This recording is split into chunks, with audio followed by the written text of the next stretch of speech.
Daniel Muka huwa Albanis li għandu madwar 25 sena. Huwa persuna magħruf mal-pulizija, passat kriminali u meqjus bħala persuna perikoluża ħafna. Flimkien magħhom, Baktash Muka, Daniel Muka jinsab mixli b'serqa minn ħanut ta' ġojellerija f'Tinje. Fil-5 ta' Ottubru 2017, allegatament, l-aħwa Albaniżi kienu daħlu fil-ħanut ta' Diamonds International, lebsin parrokki u nuċċalijiet tax-xemx. Huma kienu armati barma tan-nar u mazza u serqu eluf ta' euro f'ġojellerija mill-ħanut li jinsab f'Taslima. Incidentalment, tefa ta' ġebla l-bot minn fejn inqatlet il-koppja Dr. Christian Pandolfino u Ivor Maciejowski. L-aħwa kienu waslu bil-ġiri fil-pjazza ta' Tinje u sparaw tiri ta' arma tan-nar lejn il-vetrini tal-ħanut. Jirriżulta li minn din is-serqa insterqu n-numru ta' ġojelli li laħqu l-valur ta' 330,000 euro.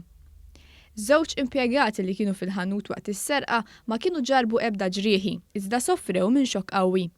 Allegatament meta ħarġu mill-ħanut, l-aħwa Muka kienu sabu raġel ma' wiċċhom li prova jwaqqafhom, iżda dawn aggredewh b'oġġetti ibes u ħarbu minn fuq il-post permezz ta' vettura.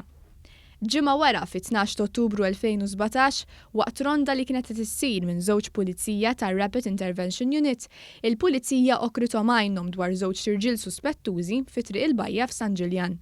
Kif kienu se jiġu arrestati, Daniel Muka ħareġ arma tan-nar u punta lejn iż-żewġ pulizija, filwaqt li prova jafas il-grillu bosta drabi. Fortunatament ma ġew sparati ebda tiri hekk kif l-arma ma ħadmitx. Allegatament fil-pussess tiegħu kienet instabet id-droga.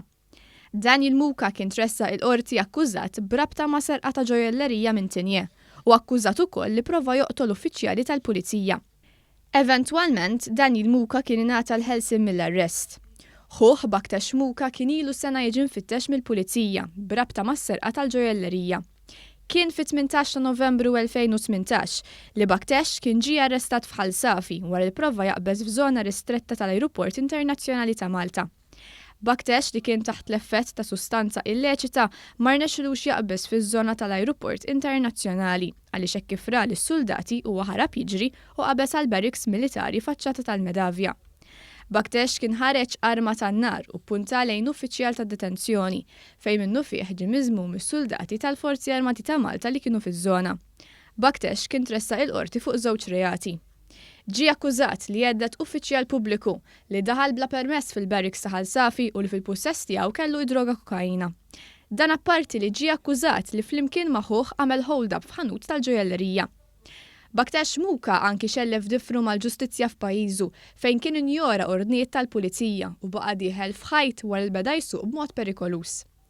Fil-karozza kienet instabet arma tan-nar. Baktash Muka għadu qed jinżamm arrestat fil-ħabs f'Malta, iżda Daniel Muka kien ingħata l-libertà proviżorja. Fost il-kundizzjonijiet imposti fuqu kellu li jiffirma f'assa tal-pulizija u fl-aħħar jiem naqas milli għamel dan.